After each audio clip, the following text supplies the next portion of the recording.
Calvert-Lewin to Manchester United. We have been on a row of positivity now, talking about the players at Manchester United, talking about the young players at Manchester United, and you will understand why I emphasize the point of young in a second as we go into why I believe that this transfer is not the right move. But yeah, we've been talking about, we've been trying to be positive about Manchester United, even in this mess, even with the club doing as bad as they are, even with the transfer strategy not really giving us a lot of confidence. Even with all these things, the season that we just had on this channel, we've tried to stay positive with both Manchester United. You can only stay positive for so long. So today we're going to go over the rumours of Calvert-Lewin. I'm not going to go over so much as, who started these rumours or where it's coming from. There are rumours and we're going to address them. That's it. And my first point today is going to be the death of standards at Manchester United. This signing kind of just emphasizes that. You know, the death of standards at Manchester United has been ongoing for a long time now, but this signing is just screaming very loud. It's just screaming very loudly. It just makes this even more apparent. In what universe is a club of Manchester United standard and stature going after Calvert-Lewin, someone who for the past 5 years, the last good year he had was around 2020, 2019. Those were his last few good years. Since then, it's just been injury after injury after injury. It's been mediocre season after mediocre season. He is not what we need.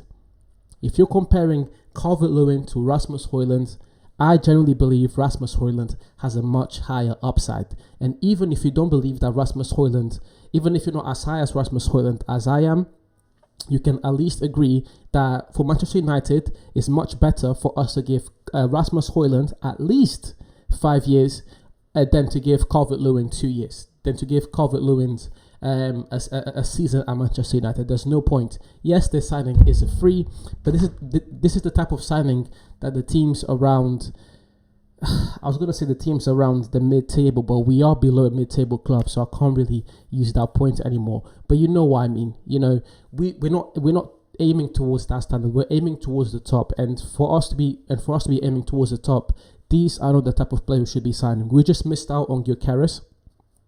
Gyökeres is going to Arsenal. Arsenal are going from strength to strength. That's who we should be competing against. Arsenal should be the benchmark. Liverpool should be the benchmark. City should be the benchmark. Who are those guys going for? And can we compete against them? If not, let's look for a different strategy, like what I praised Ineos for what they were doing with Diego Leon. But I'm trying to, at this point, I'm just mixing up points. We're going to get to the point of the young signing in a second. But my number one point is very simple. The standards at Manchester United are dead, and this signing just goes to highlight that. Point number 2, why are we signing an injury-prone striker who doesn't perform? I've already touched upon this very slightly, but I want to make a point of this.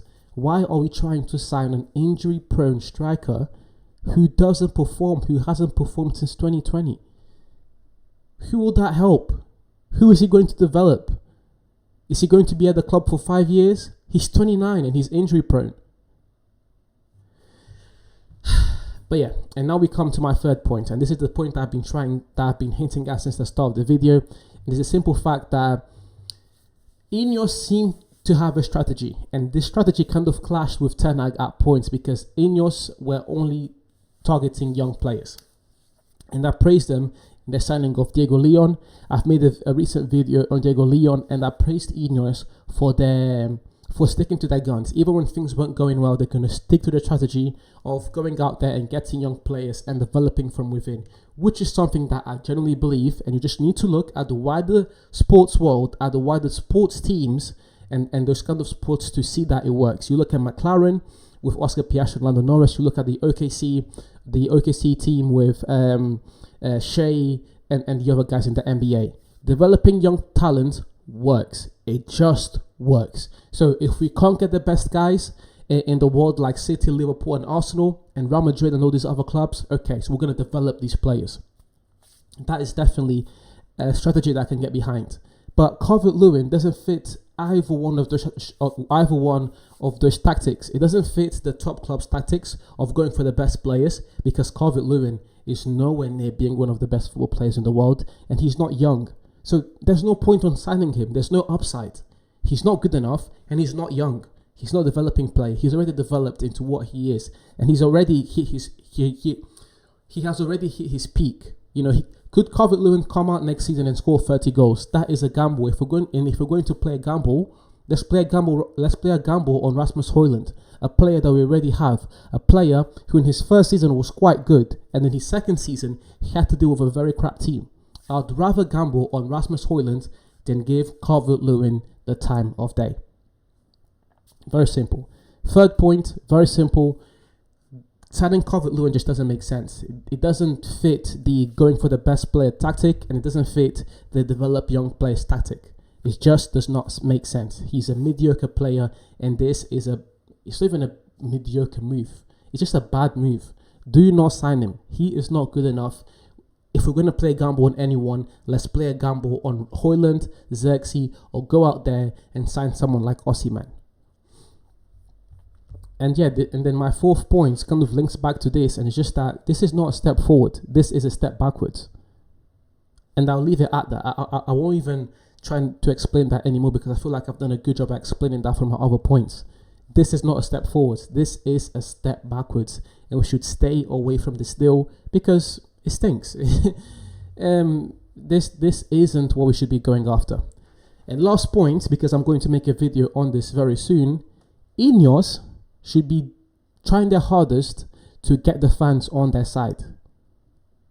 This does not help.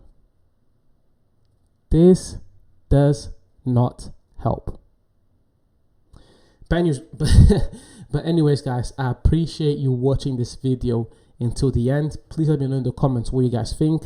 I've been dropping videos on the young players at Manchester United recently. I'm going to continue to talk about the club that I love going forward. If you enjoyed this video, leave a like, comment, subscribe, share, do all these things to please help me grow this channel. And yeah, let me know in the comments what you guys think. And as per usual, I'll see you soon.